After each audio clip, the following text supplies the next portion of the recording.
this detention facility, which introduces a whole array of impacts, most notably just human disturbance, light. The light alone, it's actually, we've documented, it can be seen 15 miles away from the site at night. Oh, And so wow. it's like, it just lights up like, like Yankee Stadium in what was otherwise in a very wild place. It's Jordan with Status Coup. This is Ashley with Status Coup. On the ground. In Philadelphia. Flint, Michigan, East Palestine, Ohio. Please support the leading independent news outlet on the ground. Covering what the corporate media covers up. Hey, this is Ashley Bishop with Status Coup, and I am joined today by Jason Tatoy, a senior attorney at the Center for Biological Diversity and one of the organizations that has been suing the administration over Alligator Alcatraz, the immigration detention center in the middle of the Florida Everglades. So, Jason, thank you so much for being here with me today to talk about this really important lawsuit that your organization has filed. So for anyone who might need a refresher or is just hearing about this for the first time, can you talk a little bit about the detention center itself and the lawsuit that your organization has filed over it being in the Florida Everglades? Sure. Well, thank you for the opportunity today to speak with you and your audience. So in the past several weeks, beginning in mid-June, at a light speed, the federal government moved forward with a plan to erect a 5,000 person detention facility on the old Jetport site within Big Cypress National Preserve in Florida's Everglades. And this facility would house up to at least 5,000 detainees, and is intended to, in the words of federal and state leaders, be a one-stop shop for immigration enforcement and deportation. Right. And one-stop shop is in reference to the fact that it's on an airstrip, right? That, they're able to be processed there and then also deported just immediately from Alligator Alcatraz. Correct. So there's an old airstrip that dates back to the 1960s, the construction of which. So yes, that airstrip has been in place for many decades, but never used or intended to be used in this type of manner. Yeah. And as far as I know, and we don't have to get into this too much because I know this is a historical, journey that we would be on. But as far as I know, the airstrip itself also has a history of environmental action against it, which is why it is currently not, in use as a major air hub.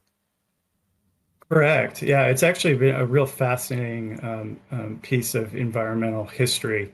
And it dates back, like I mentioned earlier, to the late 1960s when efforts were made to construct a jet port deep in the Everglades. And that really galvanized this movement, this grassroots movement led by later Marjorie Stoneman Douglas, who is founder of the Friends of the Everglades, who's a co-plaintiff in this suit. The interesting part about all this story is that the jet port was eventually killed after the first ever, what we know today, environmental impact statement being prepared for the project, which pointed out how bad of an idea it was and just how much of an environmental impact it would have. And so this old jet port proposal was actually the impetus for, in part, the establishment of the National Environmental Policy Act in around 1970. So we've come full circle some 55 years later. We've returned back to this original site, and we are suing under the National Environmental Policy Act. So yeah, just a little bit of irony in all this. Yeah, no, that is fascinating. That is really interesting. So as far as the lawsuit goes, can you talk a little bit more about the lawsuit that your organization has filed? As you said, the co-plaintiff is Friends of the Everglades. So can you talk a little bit about that and why it is so important? Sure. So federal law, and specifically the National Environmental Policy Act, requires that for every major federal action that the agency proposing that action prepare an environmental impact statement prior to undertaking and carrying out that action. And it's a kind of a look before you leap set of laws. And it's there to provide safeguards so that there isn't this irretrievable commitment of resources that is put in towards a project only to later find out that this wasn't a good idea. It was going to do all this and cause all this environmental harm. It's been described as the Magna Carta of America's environmental laws. It even predates other laws that we probably that your audience may be familiar with: the Endangered Species Act, the Clean Water Act. So it's a foundational bedrock law. And so we brought suit because they failed to comply with the statute. In all respects, this is a federal action that needed to be analyzed, but it appears that no such effort was ever made, or perhaps even considered to even look at the environmental impacts of this. So that is the basis of our complaint. But we've also recently notified the parties that we intend to be amending our complaint after providing them notice that they're in violation of other environmental laws, which I'm happy to get to. But yes, for now, that is that's the statute in which we're suing under. Mm-hmm. I guess I would ask, so that people are aware, and for anyone who maybe is not really familiar with the Everglades themselves, why is this such an important site? And I do want to return to the lawsuit, but I think it would be helpful for people to know, why is this such an important environmental site? And what does the Immigration Detention Center, being smack in the middle of the Everglades, how does that threaten this ecosystem? Yeah, so the Everglades ecosystem is a national treasure. It's one of America's crown jewels. It includes Everglades National Park and the Big Cypress National Preserve, in which this particular facility sits within. It's home to dozens of very rare, endangered, and threatened species. The Everglades itself actually provides a significant portion of South Florida's water supply. So it actually provides tremendous public benefits as well, in addition to wildlife. This area is recognized as an international dark sky, has international dark sky designation. It is a remote, wild, beautiful place that is home to, for instance, the last remaining populations of the Florida panther on Earth. So it is incredibly important to endangered species, and that was our principal concern all along going into this. That this site, this area shouldn't have any sort of development at all within it, let alone something like this and of this magnitude. Yeah, and correct me if I'm wrong, but I lived in Florida for a few years. I worked for an ocean cleanup company, and I got to know some places like the wetlands in South Florida. I believe that part of what's so special about the Everglades is there's also mangrove forests. There's all kinds of stuff like that as well, which is also similarly, as you're saying, mangrove forests, all of those ecosystems, they're threatened by development. And I was very surprised to learn when I was there that, the biggest threat facing an ecosystem like mangroves is actually development. I had assumed it was probably climate change, and not to suggest that it's not, but development is actually what's forcing those forests to kind of disappear. So I don't know if you can talk to that a little bit, just because I am kind of fascinated with all of these ecosystems and everything that's down there. Yeah, absolutely. So wetlands make up a very large percentage of Florida's landmass. And every year we unfortunately experience tremendous loss in the thousands of acres of wetlands due primarily to development, to help accommodate what was once a booming housing market in construction, home construction, but also for commercial and other purposes.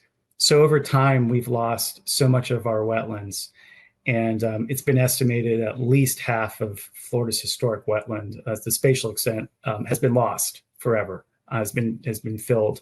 And so this is an ongoing threat that there is to an abundant array of wildlife. Why this is further compounds that problem is that in Southwest Florida in particular, where this detention facility is located, has been really probably hit hardest in terms of wetland loss, and as well as uplands as well. And so that habitat loss, degradation, fragmentation that results is the principal driver for the loss of habitat for the Florida panther. And so when you have all of that habitat loss coupled now with what's going on at this detention facility, which introduces a whole array of impacts, most notably just human disturbance, light. The light alone, we've documented it can be seen 15 miles away from the site at night. Oh, and wow. so it's like, it just lights up like Yankee Stadium in what was otherwise in a very wild place. Right. And so that further squeezes and pushes that particular species away from a site that it's grown accustomed to as for refuge. So if it's no longer having its historic room to roam, which are now residential development, and then it has to flee from this some of this last remaining habitat. Where is it supposed to go? And so that's I think one of the cumulative effects that might not have been even considered in all of this. Mm-hmm. And to your point of like mangrove loss, so particularly on the coast, that's another threat to the Florida panther, because every year we're losing more and more habitat due to sea level rise and climate change. So panthers, some of these coastal areas, these wetland areas we're losing are forcing panthers to move more and more inland. And again, where can they go?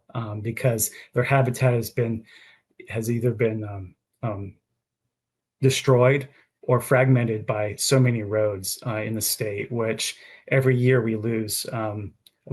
This past year, we lost 29 panthers due to collisions with vehicles.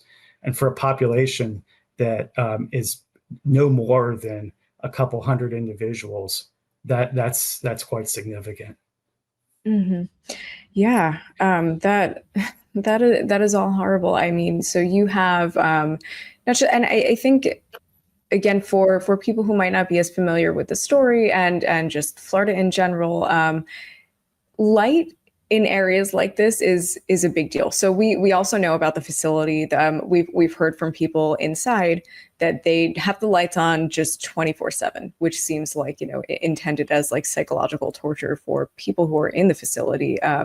So, and I heard a quote from someone who is inside saying that they don't know if it's night or day, because those lights have been on just, again, 24/7. So as you're saying, if the lights are on 24/7, this is a relatively large structure that is going to be seen outside of just that small facility. And in Florida, and correct me if I'm wrong, but I do believe that there are on Florida beaches, so you have regulations as far as light, because that's where sea turtles mate. So like there are already things like that. That is a thing that already just exists in Florida.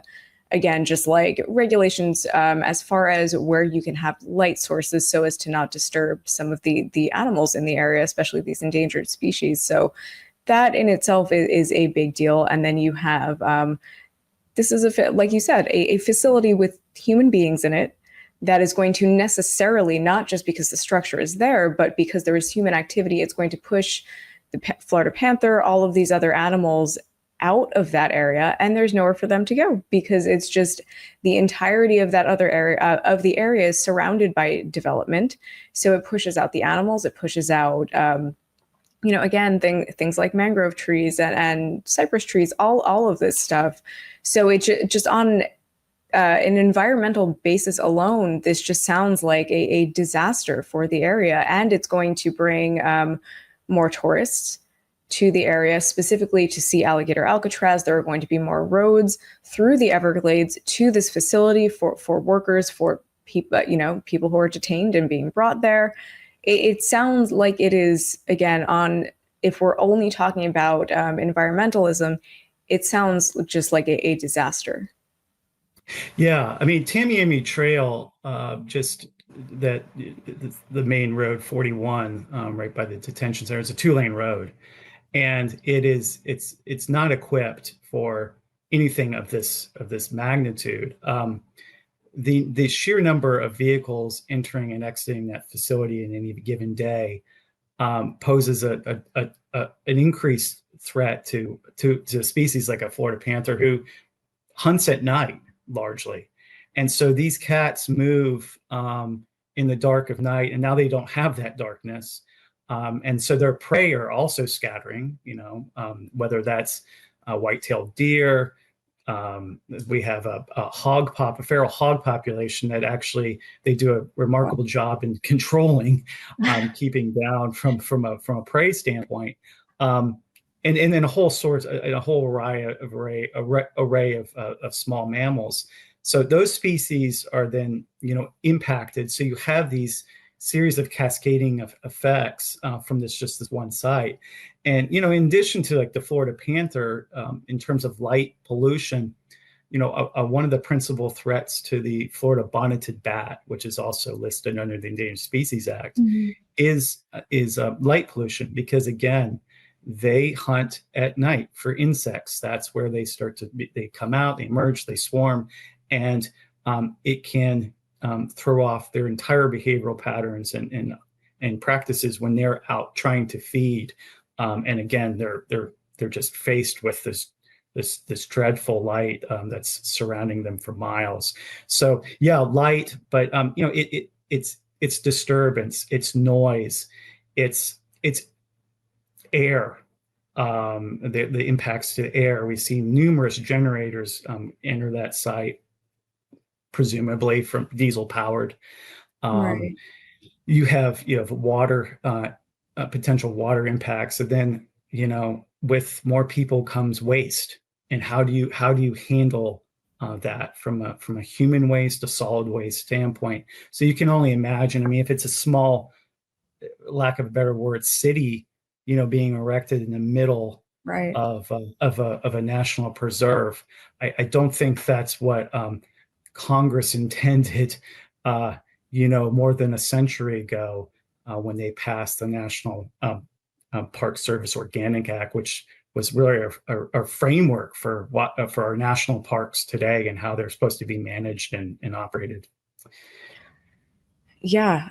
So, I mean, that is all for anyone who cares about the environment. That should be extremely concerning, to say the least. And to just underscore one of the things you said, like, yeah, if you have all of these people in this facility, taking care of human waste is a big deal.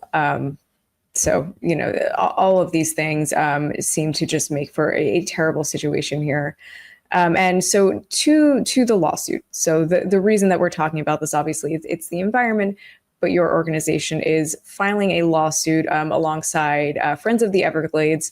So we talked about this a little bit. You are filing, so that I don't mischaracterize it, because I am definitely not a lawyer. Can you talk a little bit more about the legal basis for filing this lawsuit and any other law stuff that would be pertinent here? Sure. So we alleged in our complaint that principally the federal government violated NEPA, the statute that I alluded to a little bit earlier, that in this weird ironic twist was the very statute that came about because of a proposed development of the very same site.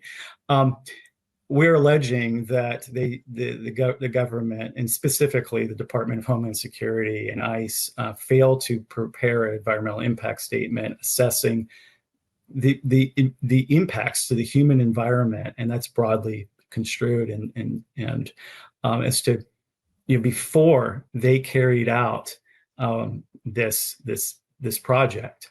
And so we are seeking a preliminary injunction and temporary restraining order to maintain the status quo, asking that no more infrastructure be constructed, no more detainees be brought on the site until all of this is thoroughly looked at. And it was amazing to me. I've done this work for over 20 years now. How quickly this was implemented without any consideration of our environmental laws. I've never seen anything like this before, and so it's quite troubling. And in addition to violations of NEPA, we have also notified the agencies that they have failed to comply with the Federal Endangered Species Act for failing to consult with the U.S. Fish and Wildlife Service over these impacts to species that I mentioned earlier, the Florida panther, the Florida bonneted bat, and others. And there are also, it also appears that there are possibly violations of the Clean Water Act. There was numerous, and I don't think there has been ever a real account, because so much of this unfortunately has been in secrecy. It's there's very limited public access. There's really no public information, nothing really disclosed. So what we do know is that there were countless numbers of dump trucks in the first few days, hauling dirt and what appeared to be asphalt aggregate material onto the site. And then the construction, the widening of that runway. What's concerning here is that site is surrounded by wetlands. Big Cypress Preserve is, in this particular part of the preserve, is predominantly forested wetlands, open wetlands. And so under federal law, no one can dredge and fill or place fill dirt within a wetland without a permit. There's no record of a permit. There's no record of a state permit for managing stormwater, which invariably is going to run off this site when you add more impervious surface onto it. I mean, the list goes on. And then, it appears that despite it being in the middle of a national preserve, the Secretary of Interior, recently remarked that, well, because it's on an in-holding, there's nothing that can be done about it. And there's nothing further from the truth than that. There's actually an affirmative mandate that the National Park Service has to what is quote unquote not impair a national park unit or the park system. And we're deeply concerned that this is going to impair both park lands as well as the wildlife that calls them home. And so it's just been a failure all the way around. It's just been a complete breakdown. And,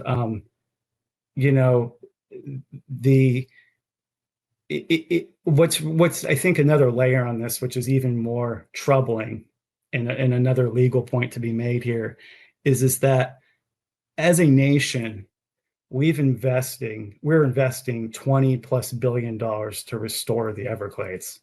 It's the largest ecosystem restoration project in the world. And in fact, the world is looking to us right now as if this can be done right, it could be a model for what's being contemplated elsewhere. And so we're investing all this money. We actually have what's called the Western Everglades Restoration Project or work right adjacent to the site or within the site boundaries. Okay. That's being funded right now. The focus of that is to restore more natural flows of water south. And All the while, we're hearing projections, financial projections. This is going to cost close to $500 million a year to operate. If we had $500 million a year put towards, on top of the funding that we already have towards Everglades restoration, that timeline would be cut by years. We would be at much closer to the completing Everglades restoration and declaring success. But this just sets us back even more. I mean, I just sometimes think if we had $500 million in any given year on top of what current funding was, it would shave years off of the completion date. And so, for all these reasons, it's just it's a colossally bad idea. And so we felt like, something needed to be done, and there needs to be accountability and transparency throughout this process. Yeah, I mean, everything that you laid out that makes a pretty strong case for, one, the site not being there, and for the lawsuit itself.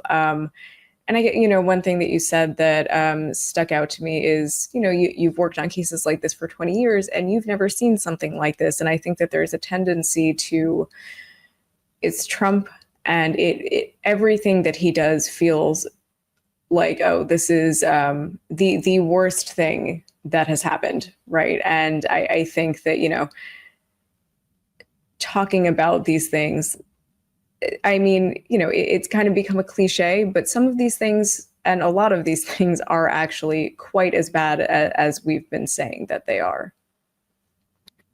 Yeah, my other role is the policy director for the state of Florida for the Center for Biological Diversity. So a lot of it I'm looking at through the standpoint does it make good policy sense? And I just can't. I have a difficulty every day trying to understand where folks are coming from that are proponents of this project, because it even if you didn't really so much have too much concern from an environmental standpoint, which you should, but let's just put this aside. From an economic standpoint, the state and the federal government have a 50-50 cost share to Everglades restoration. So they're pouring hundreds of millions, not the 500 million consistently every year, which they're putting towards this project, but they are investing, and they have been for since Congress passed the Water Resources Development Act in 2000. There's been this partnership, bipartisan support, restore the Everglades, put the money towards it. And so they're pouring a lot of money into that. The state of Florida also puts a lot of money towards acquiring lands for conservation, whether it's through conservation easements or creating new state parks or just other conservation areas. Mm-hmm. Yet we see these other types of proposals, whether it's the detention center or just, this past year, which just there's an upswell of public opposition to developing our state parks. There was this proposal, perhaps your audience is pretty aware of this, that, despite all this money we're putting into conservation, where it's like one step forward, two steps back, and there was these efforts being made, ideas to put up pickleball courts and golf courses and these large scale lodges, like resort style lodges within our state parks, and that was met with tremendous public backlash and opposition. So Florida's got, I think we've got such a strong conservation ethic here in the state. And I just scratch my head when things like this are repeatedly put forward with no real, it doesn't seem like with much thought and foresight and consideration as to what people really want, what they need, and where their tax dollars are going. Again, if you don't really care about so much the environmental impacts or the impacts to the people within the site from a humanitarian standpoint, just where are your dollars going in all this? And so that it doesn't make sense, and it's so many different levels. Yeah, and I would just very quickly add to that, all of this money, as you're suggesting, that's being spent on this facility. It is coming at a time where the latest bill has just passed, and people are being told we don't have enough money for healthcare, we don't have enough money for housing for people, we don't have enough money for food for people, and yet we have all of these millions of dollars to spend on an immigration detention facility in the middle of the Everglades, which is, as you're saying, is problematic for so many reasons. I would also want to follow up on, we're talking about the facility itself. The facility has now flooded, as we know. So I guess I would just ask, is there anything else that you can add to that? Again, the facility has flooded. It's surrounded by wetlands. This area rains a lot. That is just a feature of this ecosystem. And if you live in South Florida, if you live in Florida, you know that heavy, intense rains, especially, during hurricane season, which we're in right now, is not unexpected. So the rain ordinarily would drain into the wetlands. If there's a facility there, it's not going to. So is there anything else that you can add to that to kind of paint a fuller picture of the environmental impact? Sure. So that issue of standing water and flooding, which we became aware of, is deeply concerning for a variety of reasons. One, the immediate just public safety of the safety of that site in terms from a human health standpoint. It can create unsanitary conditions if water is just remaining there on site. If there are electrical outlets or cords that are potential hazards there, spreading of parasites or disease. The list can go on if water is just remaining on site in a confined area. I was born and raised in Florida for most of my life. I've lived in Florida, and I've spent a good portion of my life outdoors. I'm familiar with this area, and a lot was said about it was portrayed as a scary place of creatures that would provide the security if people were to leave, and I, as a native Floridian, I kind of take offense to that, because these are the species that I think the majority of Floridians love and appreciate, that rarely, if ever, attack a human being. And they are, this area is not this wild, foreboding, scary place. What it is the construction of this facility, I would submit, is a much more scarier venture in terms of the impacts it could have both on the wildlife and the people.